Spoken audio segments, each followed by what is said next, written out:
back to the channel. So in this video we'll discuss about cancer cells exhibiting an altered energy metabolism. So we'll talk about some of the cycles and how the cancer cells react in a normal cell and an infected cell. So let's get started with this. So as you can see on the screen, there are some writings present due to which cancer cells how it exhibits an altering energy metabolism. So it's an interesting fact that the peculiarity of tumors was already appreciated more than 4 decades earlier. The energy metabolism of most cancer cells differs markedly from that of normal cells, and a trait first reported in 1924 by Otto Warburg, a Nobelist later honored by for discovering the respiratory enzyme now known as cytochrome C oxidase.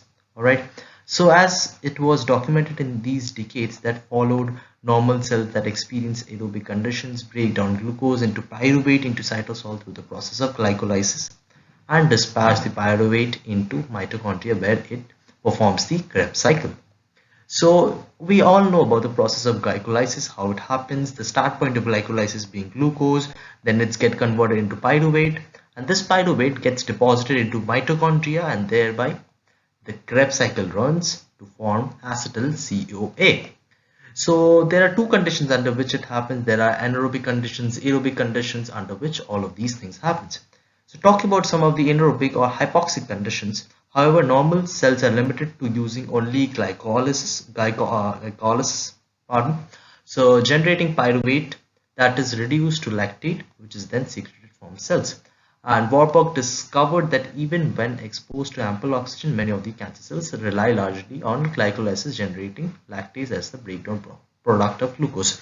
So you must have studied in your earlier classes that in the absence of proper oxygen or anaerobic conditions, glucose leads to formation of lactic acid, whereas in the presence of oxygen it performs a well-mannered glycolysis process in which it forms pyruvate and thereby it continues. So moving with this notion, the use by cancer cells of aerobic glycolysis, as Warburg called it, would seem to make little sense energetically, since the breakdown of one molecule of glucose yields only 2 molecules of ATP through glycolysis. So we know very well know about these things about the energy release, the ATP number of ATPs formed in a glycolysis process. So in contrast, when under aerobic condition, glycolysis is followed by oxidation of pyruvate in the citric acid cycle as many as 36 ATPs per glucose molecule. So we all know that in glycolysis we get 2 ATP per glucose molecule, whereas when it moves to the mitochondria and performs the Krebs cycle, we get to see 36. So we get to see 36 ATP molecules generated per glucose molecules. So there is an increase in number of energy production, alright, when it moves from glycolysis to the Krebs cycle. So this is the favored cycle, or this is the activity of a normal cell to produce more and more energy. So for a normal cell to act, it will first perform the glycolysis in a normal cell or in cytoplasm. Thereby it will move to mitochondria to carry further its Krebs cycle to produce more and more energy from a single glucose molecule. Alright, so it performs 36 ATP whereas it forms 2 ATP. So moving with this, in fact most types of normal cells in this body have continuous access to oxygen conveyed by the blood and therefore metabolize glucose through this energetically far more efficient route. So this tendency of cancer cells to limit themselves to glycolysis even when provided with adequate oxygen stands out exceedingly unusual behavior. So this is the kind of behavior that we are going to study for cancer cells specifically. So their limitation is to they are inhibiting their activity to enter into mitochondria. So they are preventing this thing. So they are preventing the entrance towards the mitochondria. So they stay within the cytoplasm and they turn backwards. So as soon as pyruvate is formed, so the cycle turns behind. So I'll explain you through the help of a diagram. It will be more easily understood. So the fact that cancer cells metabolize glucose so inefficiently requires them to compensate by importing enormous amount of glucose. So this behavior is seen in many types of cancer cells, including both carcinomas and hematopoietic tumors.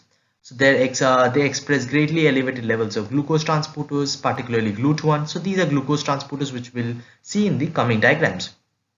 So which span the plasma membrane and drive the high rates of glucose uptake by these cells. Also, radiologists take advantage of this elevated glucose uptake by injecting into the circulation radio-labeled glucose and observing its rapid concentration in tumors. So this is a very much normal cell diagram in which we see the activity. So this is the thing that starts. This is the starting substrate, which is glucose. So there are glucose transporters, as I said. So you can see GLUT1 here, so which are glucose transporters. So in normal cells, this is the cytoplasm part, this is the mitochondria part, and this is the differentiating thing. So this is a barrier between the two. So after pyruvate is formed, this pyruvate moves to cytoplasm, or pardon, this pyruvate moves to mitochondria to perform Krebs cycle. All right. So we'll start from the start, which is glucose, which is the substrate. We have GLUT1 for normal cells, which acts as a glucose transporter into the cytoplasm inside. So glucose in this case is outside cytoplasm. So now it moves into the cytosol with the help of these transporters, and this carries, as soon as the glucose is inside the cytosol, it carries out glycolysis, as we know. So through glycolysis, we know each glucose molecule releases 2 ATP molecules. So the product of glycolysis, as we know, which is pyruvate. All right. So how does this pyruvate move to the mitochondria, or move to this, cross this barrier? All right, cross this thing. All right.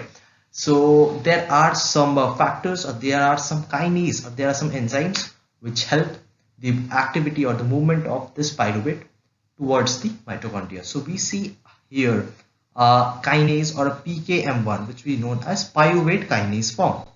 So this we know, this is written in down here, which is pyruvate kinase form 1.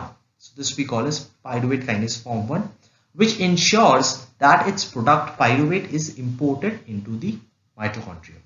So as soon as pyruvate is formed, so this particular kinase, pyruvate kinase, ensures that this particular product of glycolysis gets transferred to, or gets transported to mitochondria, and thereby it can carry out Krebs cycle, and thereby it can release more and more amount of energy. We know in this case it releases 4 plus 32, which is 36 ATP per glucose molecules. So this was the activity of normal cells. Activity of cancer cells, so which is very much similar, but in this case, this activity, so this mitochondrial activity or the Krebs cycle is shut, absolutely shut. So in this case, the Krebs cycle does not work, or the Krebs cycle does not happen. The Krebs cycle does not run in this case because this pyruvate does not get transferred to the mitochondria because of this kinase. So previously we studied about PKM1 form, or pyruvate kinase M1, and in cancer cells we have PKM2. All right. So for cancer cells we have pyruvate kinase 2, which causes its pyruvate product to be diverted to lactate dehydrogenase. So it gets diverted here to form lactate. All right. With the help of lactate dehydrogenase, it forms lactate. All right.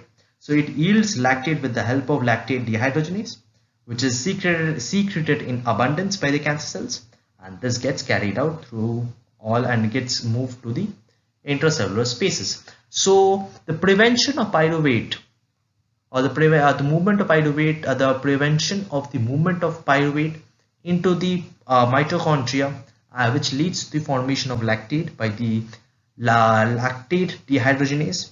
So thereby it causes all the genes to form more and more acid in the body, which is very much harmful for the body, and it provides the environment for the growth of cancer cells. So this particular environment, or production of more and more lactate inside a body, thrives more and more cancer cells to grow, or promotes cancer growth, formation of these lactates. So this is the point of difference that happens. So this transfer does not happen in cancer cells, whereas in normal cells it does happen with the help of PKM1 form, whereas in cancer cells with the help of PKM2 form, the pyruvate is not transferred into the mitochondria, whereas it gets diverted to form lactate with the help of lactate dehydrogenase. So that was it for my video. Please do subscribe if you like this video, and I'll see you in the next one. Thank you for watching.